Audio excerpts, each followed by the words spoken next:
္ဂလာပါ Football Knowledge Channel ကနေပြန်လဲကြိုဆိုလိုက်ရပါတယ်ဘောလုံးကွင်းထဲမှာစပင်းရှိအပြုံးချူဘောလုံးရိမ့်နေပြီးကစားတတ်တာဘရန်နဒင်ညိုဖြစ်ပါတယ်ဘရန်နဒင်ညိုဟာဘာလို့လူကြိုက်များဆုံးကစားသမားဖြစ်နေရလဲဘောလုံးကသူ့အတွက်ဂိမ်းတစ်ခုမဟုတ်ပဲအမှုပညာတစ်ခုသာဖြစ်ခဲ့တယ်ဘရန်နဒင်ဟာဘရာဇီးမှာမွေးပြီးရွယ်ငယ်စဉ်ကတည်းကဘောလုံးကိုရသမြောက်စွာဖျော်ဖြေနိုင်ခဲ့သူတူဖြစ်လာခဲ့တယ်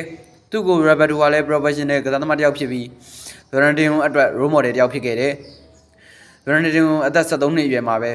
တပွဲတဲ့23ဂိုးသွင်းနိုင်ခဲ့တယ် PSG မှာခြေစမ်းကောင်းတွေပြသခဲ့ပြီးဘာစီလိုနာပြောင်းရွှေ့လာချိန်မှာသူဟာဘောလုံးမော်စရာတူဖြစ်နေခဲ့ပြီး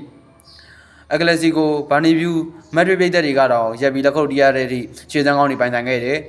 သူ့စွမ်းဆောင်ရည်ကမက်ဆီယိုနယ်ဒိုတို့ထက်တက်တန်းတူခဲ့တာမျိုးမဟုတ်ဘူးဆိုရင်ဂိုးဖြစ်နိုင်တဲ့အထိ